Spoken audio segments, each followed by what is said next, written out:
23वां अध्याय वर्णन। आंवला तुलसी जान, पढ़ने सुनने से कमल हो जाता कल्याण। जय श्री कृष्णा। राधे राधे दोस्तों, आप सभी पर भगवान विष्णु अपनी कृपा सदैव बनाए रखे। आज की वीडियो में हम सुनेंगे कार्तिक मास महात्म्य का अध्याय 23 और साथ ही सुनेंगे कार्तिक स्नान की बहुत ही प्रचलित कहानी। तो आप सभी लोग हमारे साथ जुड़े रहिएगा और वीडियो को पूरा जरूर देखिएगा। यदि आपने पिछले अध्याय नहीं सुने हैं तो आप उन अध्याय को भी सुन सकते हैं। आपको हमारे चैनल पर कार्तिक मास के प्रतिदिन के अध्याय सुनाए गए हैं। आप लोग उनको अपना ढेर सारा प्यार अवश्य दीजिएगा। तो चलिए आज की कहानी शुरू करते हैं। तो प्रिय भक्तजनों, कार्तिक स्नान की बड़ी ही प्रसिद्ध कहानी है लपसी तपसी की कहानी। तो एक लपसी थी और एक तपसी था। तपसी तो भगवान की तपस्या करता था और लपसी सवा शेर की लपसी बनाकर उसका भोग लगाकर जीव लेता। एक दिन दोनों लड़ने लगे। लपसी बोला मैं बड़ा, तपसी बोला मैं बड़ा। इतने में नारद मुनि आए और बोले कि तुम क्यों लड़ रहे हो। तो लपसी ने कहा कि मैं बड़ा हूँ और तपसी ने कहा कि मैं बड़ा हूँ। तपसी बोला मैं सारे दिन भगवान की पूजा करता हूँ। यह सुनकर नारद जी ने कहा मैं तुम्हारा फैसला कल कर दूंगा। दूसरे दिन लपसी तपसी नहाकर आए तो नारद जी ने 1.25 करोड़ की अंगूठी उनके आगे फेंक दी। लपसी का ध्यान उस अंगूठी पर नहीं गया। तपसी तपस्या करने बैठा तो उसे अंगूठी दिखी और उसने अपने घुटने के नीचे दबा ली और तपस्या करने लगा। और लपसी की नजर अंगूठी पर पड़ी, लेकिन उसने ध्यान नहीं दिया। भगवान को भोग लगाकर लापसी खाने लगा। नारद जी सामने आए तो दोनों ने पूछा कि कौन बड़ा। तो नारद जी ने तपसी से खड़ा होने को कहा। वो खड़ा हुआ तो उसके नीचे दबी अंगूठी दिखाई पड़ी। नारद जी ने तपसी से कहा कि तपस्या करने के बाद भी तुम्हारी चोरी करने की आदत नहीं गई, इसलिए लपसी बड़ा है और तुम्हें तुम्हारी तपस्या का कोई फल भी नहीं मिलेगा। तपसी शर्मिंदा होकर माफी मांगने लगा। उसने नारद जी से पूछा मुझे मेरी तपस्या का फल कैसे मिलेगा। तो नारद जी ने कहा कि यदि कोई गाय और कुत्ते की रोटी नहीं बनाएगा तो फल तुझे मिलेगा। यदि कोई ब्राह्मण को भोजन करवाकर दक्षिणा नहीं देगा तो फल तुझे मिलेगा। यदि कोई साड़ी के साथ ब्लाउज नहीं देगा तो फल तुझे मिलेगा। यदि कोई दिए से दिया जलाएगा तो फल तुझे मिलेगा। यदि कोई सारी कहानी सुने लेकिन तुम्हारी कहानी नहीं सुने तो फल तुझे मिलेगा। उसी दिन से हर व्रत कथा कहानी के साथ लपसी तपसी की कहानी भी सुनी और कही जाती है। बोली भगवान विष्णु की जय। तो इस प्रकार से लपसी तपसी की कहानी पूर्ण हुई। आइए अब सुनते हैं आज का अध्याय।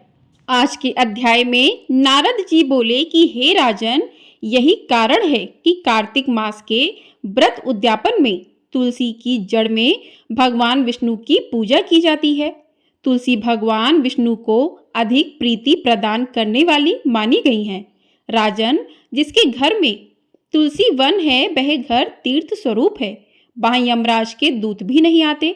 तुलसी का पौधा सदैव सभी पापों का नाश करने वाला तथा अभिष्ट कामनाओं को देने वाला है। जो मनुष्य तुलसी का पौधा लगाते हैं वे यमराज को नहीं देखते। नर्मदा का दर्शन, गंगा का स्नान और तुलसी वन का सत्संग, ये तीनों एक समान कहे गए हैं। जो तुलसी की मंजरी से संयुक्त होकर प्राण त्याग करता है वह सैकड़ों पापों से युक्त ही क्यों न हो तो भी यमराज उसकी ओर नहीं देख सकते। तुलसी को छूने से कामिक, वाचिक, मानसिक आदि सभी पाप नष्ट हो जाते हैं। जो मनुष्य तुलसी दल से भगवान का पूजन करते हैं वह पुनः गर्भ में नहीं आते, अर्थात जन्म मरण के चक्कर से छूट जाते हैं। तुलसी दल में पुष्कर आदि समस्त तीर्थ, गंगा आदि नदियां और विष्णु प्रभृति सभी देवता निवास करते हैं। हे राजन, जो मनुष्य तुलसी के काष्ठ का चंदन लगाते हैं उन्हें सहज ही मुक्ति प्राप्त हो जाती है और उनके द्वारा किए गए पाप उनके शरीर को छू भी नहीं पाते। जहाँ तुलसी के पौधे की छाया होती है वहीं पितरों की तृप्ति के लिए श्राद्ध करना चाहिए। जिसके मुख में, कान में और मस्तक पर तुलसी का पत्ता दिखाई देता है उसके ऊपर यमराज भी दृष्टि नहीं डाल सकते। फिर दूतों की तो बात ही क्या है। जो प्रतिदिन आदर पूर्वक तुलसी की महिमा सुनता है वह सभी पापों से मुक्त होकर ब्रह्मलोक को जाता है। इस प्रकार आंवले का महान वृक्ष सभी पापों का नाश करने वाला होता है। आंवले का वृक्ष भगवान विष्णु को अधिक प्रिय है। इसके स्मरण मात्र से ही मनुष्य गोदान का फल प्राप्त करता है। जो मनुष्य कार्तिक में आंवले के वन में भगवान विष्णु की पूजा तथा आंवले की छाया में भोजन करता है उसके सभी पाप नष्ट हो जाते हैं। आंवले की छाया में मनुष्य जो भी पुण्य करता है वह कोटि गुना हो जाता है। जो मनुष्य आंवले की छाया के नीचे कार्तिक में ब्राह्मण दंपति को एक बार भी भोजन देकर स्वयं भोजन करता है वह अन्न दोष से मुक्त हो जाता है। लक्ष्मी प्राप्ति की इच्छा रखने वाले मनुष्य को सदैव आंवले से स्नान करना चाहिए। नौमी, अमावस्या, सप्तमी, संक्रांति, रविवार, चंद्र ग्रहण या सूर्य ग्रहण के दिन आंवले से स्नान नहीं करना चाहिए। जो मनुष्य आंवले की छाया में बैठकर पिंडदान करता है उसके पितर भगवान विष्णु के प्रसाद से मोक्ष को प्राप्त होते हैं। जो मनुष्य आंवले के फल और तुलसी दल को पानी में मिलाकर स्नान करता है उसे गंगा स्नान का फल मिलता है। जो मनुष्य आंवले के पत्तों और फलों से देवताओं का पूजन करता है उसे स्वर्ण मणि और मोतियों द्वारा पूजन का फल प्राप्त होता है। कार्तिक मास में जब सूर्य तुला राशि में होता है तब सभी तीर्थ, ऋषि, देवता और सभी यज्ञ आंवले के वृक्ष में वास करते हैं। जो मनुष्य द्वादशी तिथि को तुलसी दल और कार्तिक में आंवले की छाया में बैठकर भोजन करता है उसके 1 वर्ष तक अन्न ससग्र से उत्पन्न हुए पापों का नाश हो जाता है। और जो मनुष्य कार्तिक में आंवले की जड़ में विष्णु जी का पूजन करता है उसे श्री विष्णु क्षेत्रों के पूजन का फल प्राप्त होता है।